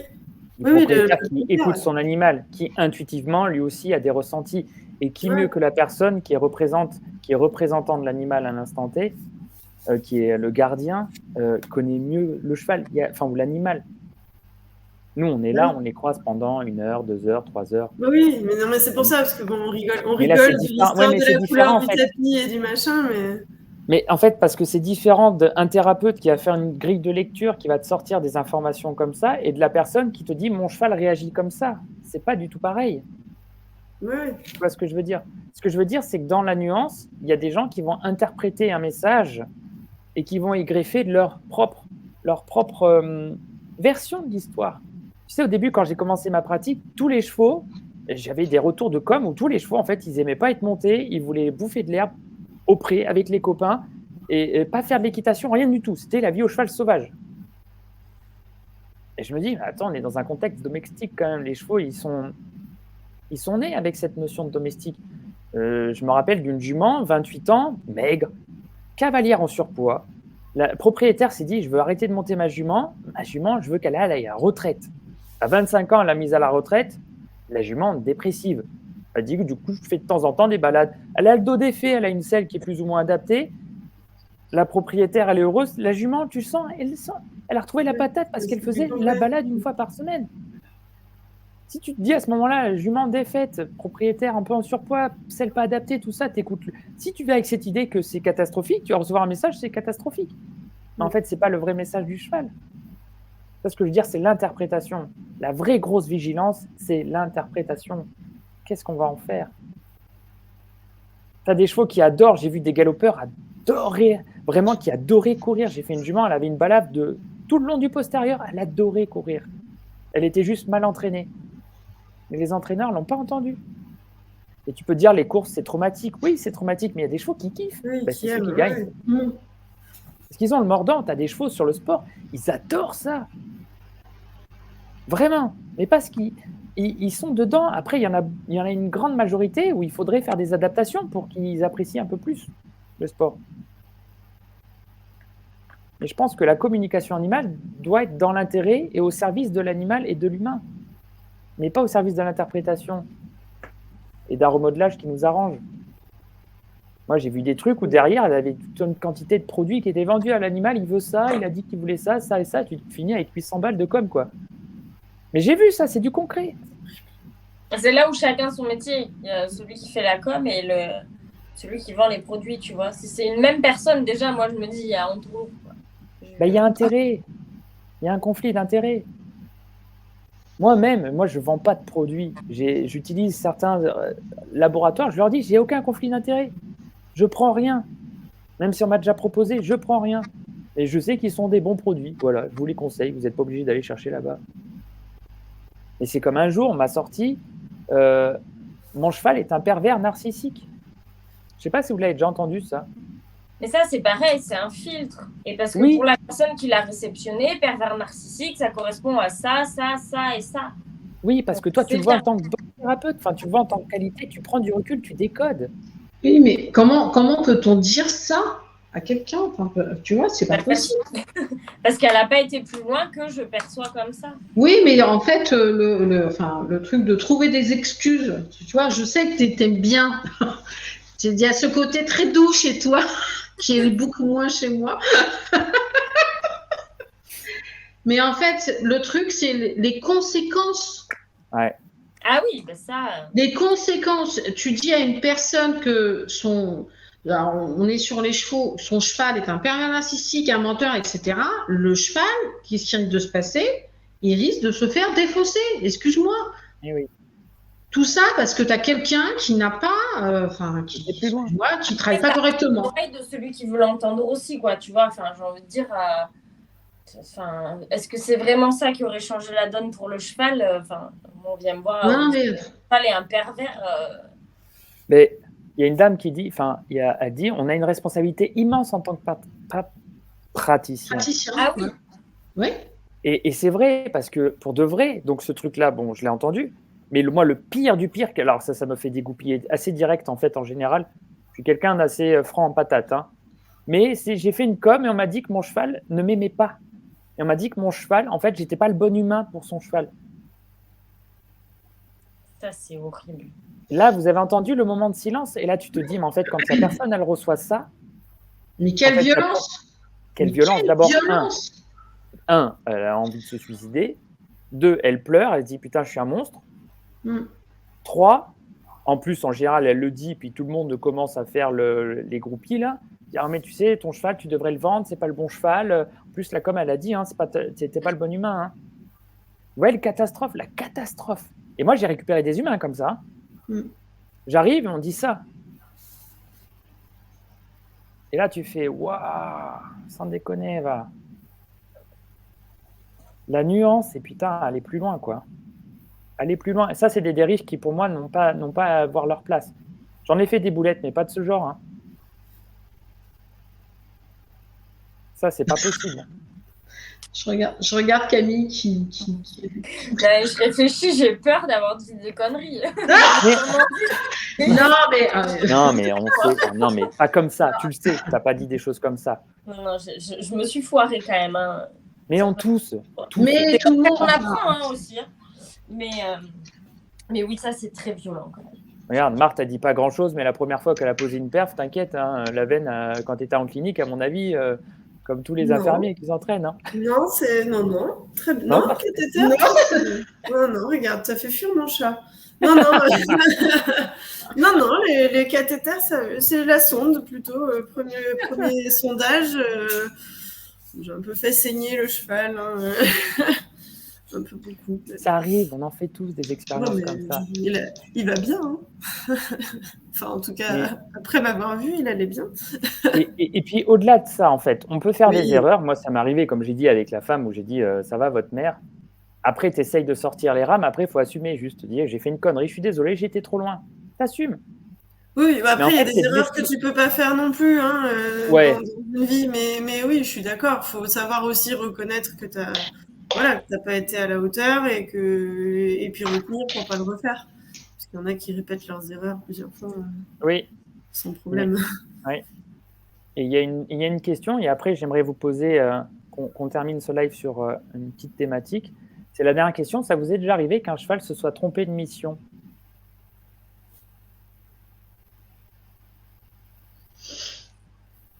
Camille, je te laisse l'honneur.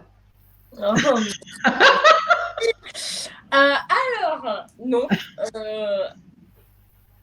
Alors, des chevaux qui sont plus vraiment alignés avec eux-mêmes et qui savent plus trop, en fait, qui sont très engagés, par exemple, auprès de leur humain et qui savent plus trop qui est qui, et voilà, ça, oui.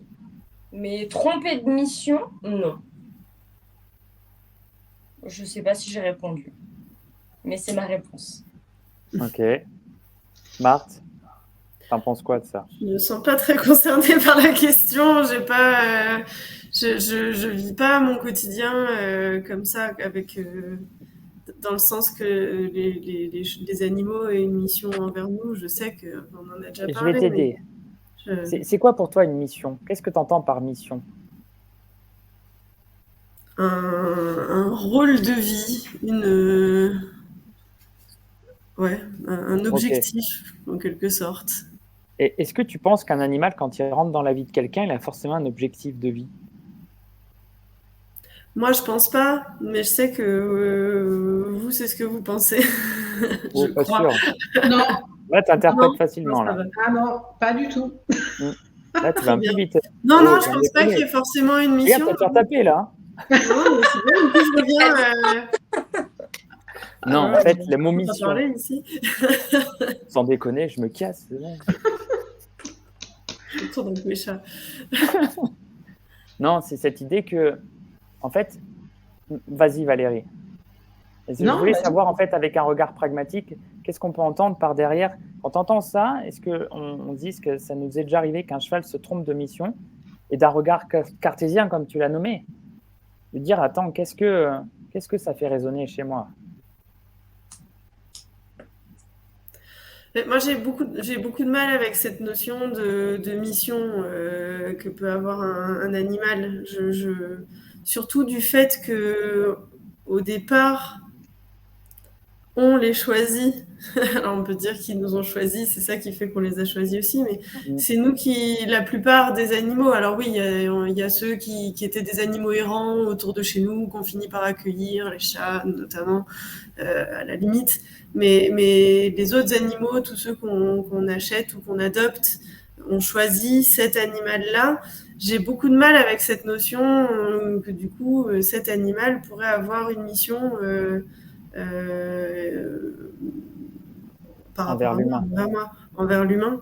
Ça me perturbe beaucoup. Je peux l'entendre. Hein. J'ai entendu des cas, des situations où effectivement, clairement, on a l'impression que cet animal-là devait rentrer dans la vie de cette personne-là et avait cet objectif de vie. Mais j'ai un peu de mal avec cette notion-là quand même, de manière générale. Je le vois plus comme enfin voilà, comme des choses ponctuelles, des cas ponctuels. Ok. Et toi, Valérie? Alors moi, je ne considère pas que les animaux ont des missions vis-à-vis de nous. Je je le vis aussi. Les rencontres ne sont pas liées au hasard. Certes, il y a une espèce de résonance, de reconnaissance. On va parler d'effet miroir et de choses comme ça. Mais de mission, non. Je suis pas du tout là-dedans, en fait. Vraiment pas. Je sais. Donc, je vais parler de mes animaux. Ce sera plus simple, comme ça, il n'y aura pas de. Chaque moment, de chaque rencontre, de chaque arrivée que ce soit moi arrivé dans leur vie ou eux arrivés dans la mienne, correspond à des moments précis de vie. Et quand je regarde chacun de mes animaux, effectivement, il y a une forte résonance, que ce soit avec moi, avec ma fille, voilà, avec des tempéraments ou des fragilités ou des choses comme ça, ou des blessures, mais vraiment mission. Non, enfin pour moi non. Donc du coup, comme je considère qu'il n'y a pas de mission, ils ne peuvent pas s'être trompés. Voilà. Okay. Je suis assez d'accord, en fait. C'est pour ça, Marthe, au final, moi, je ne pense pas qu'il y ait de mission. C'est-à-dire que, en fait, il y a un état, il y a une conscience. À un certain moment donné, il y a une relation qui se crée parce qu'il y a des affinités. Pour les humains, pour les animaux, c'est pareil. La mission, je suis pas. Moi, ça me parle pas, la mission de vie. Du coup, l'animal rentre pas avec une mission de vie. Et du coup, je fais pas rentrer un animal pour une mission de vie. Par contre, moi aussi, je vais parler de mes chevaux. À l'origine, j'ai fait rentrer dans ma vie mon cheval. C'était pour faire du complet, qu'il n'a jamais fait parce qu'il déteste sauter. Vraiment, c'est impossible pour lui. Il n'y arrive pas, il trébuche, tout ça. Et j'ai essayé plein de choses. Mais factuellement, c'était pas son délire, en fait. L'équitation, c'est pas son truc. Par contre, ma jument, que j'ai fait, entre guillemets, rentrer pour sauver, et elle, c'est une vraie thérapeute de fou, quoi. Elle accompagne l'humain. Et elle adore ça. Il y a vraiment cette présence d'accompagner l'humain. Je peux pas dire que c'est sa mission. C'est elle. Et pour autant, elle n'est pas rentrée dans ma vie pour cette mission-là. C'est elle qui elle est, en fait. C'est une conscience. Comme moi, je suis Florian. Oui, c'est ça. Tu vois, c'est pas, j'ai pas la mission de Florian, en fait. Ma mission, c'est pas d'être Florian, en fait. Je suis Florian. C'est pour ça que ça me parle pas, la notion de mission. Et moi, c'est une vraie question parce que elle dit, oui, du coup, chaque animal qui fait partie de notre vie met des choses différentes en lumière de nous pour moi. Enfin, que l'animal peut mettre en lumière des choses chez l'humain, mais c'est pas forcément obligatoire. Ça, c'est comme dans toute relation. Il y a des relations avec des humains où tu vas dire, putain, j'évolue avec cette personne, et avec d'autres personnes, tu te dis, à chaque fois que je vois cette personne, je me sens pas bien et ça me plombe. C'est pas pour autant que tu te dis que cette personne avec laquelle tu es plombé va mettre en lumière des choses chez toi. C'est tout simplement qu'il n'y a pas d'affinité. Et tu poses-toi la question, pourquoi tu restes avec cette personne au final ? Et tu continues d'y aller. Je pense que c'est les interactions des systèmes, quoi. Après, c'est de la relation. Oui, c'est ça, c'est gérer la relation. Alors, oui, la mise en lumière de fonctionnement, de choses comme ça nous amène à travailler des choses sur nous pour améliorer la relation, mais cependant, je considère aussi que ce n'est pas une mission. Ouais. Comme je ne suis pas d'accord, du coup là, ça m'est venu pendant qu'on discutait de ça, sur le fait qu'un animal d'un seul coup devienne ton guide. Alors, je vais aller loin sur ton guide, c'est-à-dire que tu vas demander à ton animal ce que tu vas faire de ta vie. Ça aussi, c'est pas. Enfin, non. Ouais. Voilà. Mais ça, c'est moi qui le pose. Hein. Ouais. Mais en fait, ça veut dire quoi être un guide ? Bon, là, on va aller un peu plus loin. Enfin, on va pas aller trop loin. Ça pourrait être le sujet d'une autre discussion.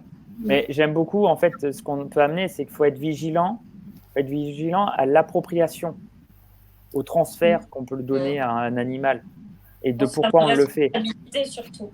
Ouais. Oh oui, la responsabilité. Je suis responsable d'eux. C'est ça. Je suis responsable d'eux. Et ça, c'est important.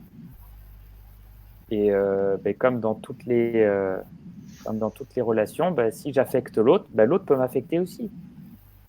Donc là, on parle d'une espèce différente avec des codes, un règne différent, des codes différents.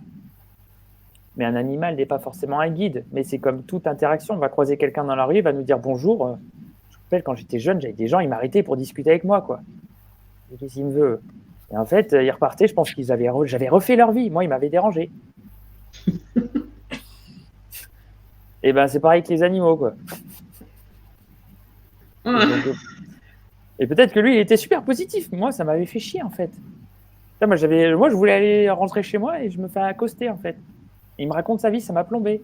Et je pense que c'est pareil avec les animaux. Il y a des choses comme ça qui se mettent en jeu. Et il n'y a pas forcément de guide, de mission. C'est des interactions. Les interactions amènent une certaine évolution ou pas. C'est la relation. Et pour terminer ce live, du coup, j'aimerais savoir, avec tout ce qu'on a dit et de notre expérience de terrain, comment vous intégrez en fait la communication dans votre pratique pour que les gens puissent un peu comprendre comment on peut l'intégrer dans une pratique thérapeutique. Alors, vous n'êtes pas obligé d'aller trop loin, mais comment on peut l'intégrer et comment vous faites, vous?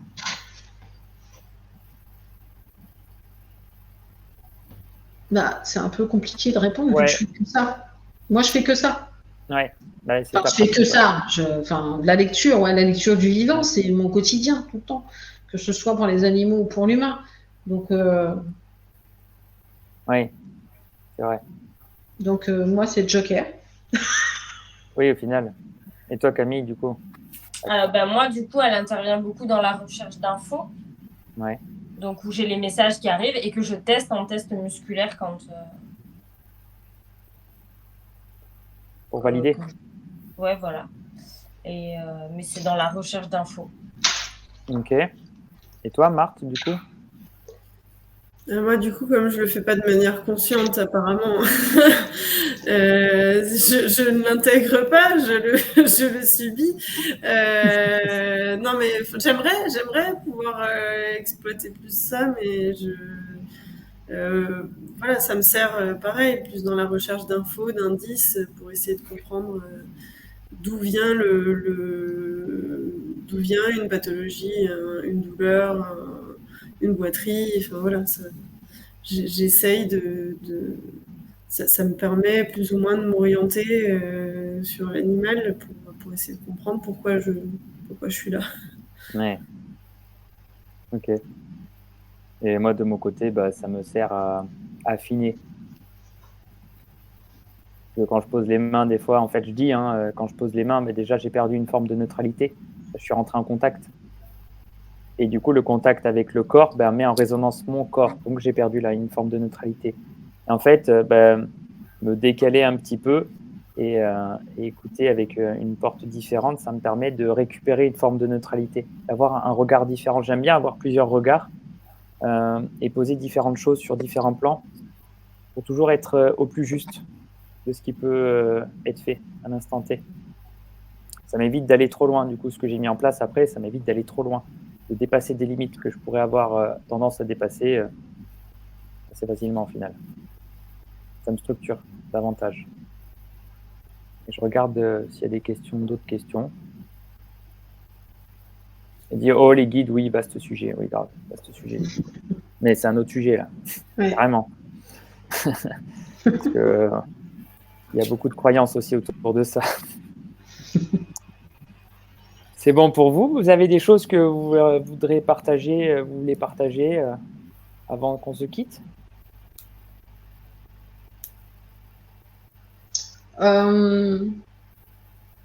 J'étais ravie de faire ce live, de partager ce moment avec vous. Si je devais juste rappeler une petite chose, effectivement, c'est que la communication animale, c'est un super outil. Quand il est utilisé correctement, qu'on est structuré, qu'il est à la portée de tous et de toutes. C'est rien de magique. Par contre, oui, ça demande de travailler sur ça. Quoi? Ah, la licorne est de retour. À la portée de tous, mais la magie dans tout le monde, tu vois. D'accord. Ok, nous sommes tous des êtres magiques, Camille. Exactement. Merci. Mais vas-y, je vais soutenir Camille. Mais oui, le corps est magique. Parce que c'est extraordinaire, toutes ces centaines de milliards de cellules qui cohabitent et qui coexistent, et qui permet qu'on ait des êtres vivants, parfois un peu tordus, mais qui quand même, on est des super êtres. Et les animaux, c'est pareil. On est magnifique, le corps, il est magnifique. Donc oui, c'est un petit peu magique. Mais pas sans conséquence. Mais pas sans conséquence, en effet. En effet. Toi, Marthe, tu as un petit truc à nous partager? Non, pas rien de particulier. J'ai été ravie aussi de faire ce live, de faire connaissance de Valérie et Camille. J'avais déjà un peu entendu parler par toi, donc voilà. Maintenant, j'ai mis un visage et j'ai pu sur les noms et j'ai pu échanger un peu avec vous. Ça m'a fait très plaisir. Cool. Et ben moi aussi, ça m'a fait plaisir de vous accueillir. J'ai apprécié ce live, même s'il a commencé avec un petit bug de Facebook. Et puis que Valérie, oui, tu as des orages de ton côté. On vit avec notre temps. Et Oui, le temps fait partie de nous aussi. Il y a des imprévus. Et nous sommes des êtres humains, mais j'adore ça en fait. Ça évite que ça soit tout soit parfait en fait. Pas du tout. En fait, tout est excellent. Et c'est sublime. Parfaitement imparfait. Exactement, et ça je kiffe. Et je terminerai, oui, pour valider aussi que le fait que la communication animale, elle est à portée de tout le monde. Il suffit juste de respirer, de se poser et d'écouter ce qui se passe sans vouloir écouter. La nuance, elle est là, écouter sans vouloir écouter. Parce qu'en fait, il y a toujours des petites choses qui se passent. Un chat qui vient nous voir, pourquoi il vient nous voir à tel moment, c'est de se dire, ah tiens, là, je me sens mieux. Écoutez ces petits trucs-là qui se passent. Et on a tous la possibilité. Une mère avec son enfant, c'est intuitif. Son enfant à la maternelle, putain, tu te dis, il y a un truc avec mon gamin, la maîtresse va m'appeler. 2 minutes après, la maîtresse t'appelle. Tu te dis, tu vas arriver faire tes courses, tu vas te dire, j'ai oublié un truc, je sais pas quoi. Ben oui, tu arrives à la caisse, tu as oublié ta carte bleue. Tu savais, il y a l'intuition. Et juste d'accepter d'écouter ça, ça rendra le monde un peu plus meilleur, on va dire ça comme ça. On sera tous magiques et mignons et on aura tous des licornes. Le tout, c'est d'y croire. Exactement. Voilà, écoutez, merci beaucoup tout le monde de nous avoir écoutés. Merci. Et bonne soirée. On en refera un autre si jamais ça intéresse. En tout cas, c'est une chouette expérience. Allez, merci tout le monde. À bientôt. Merci. Au revoir. Merci. Bonne soirée.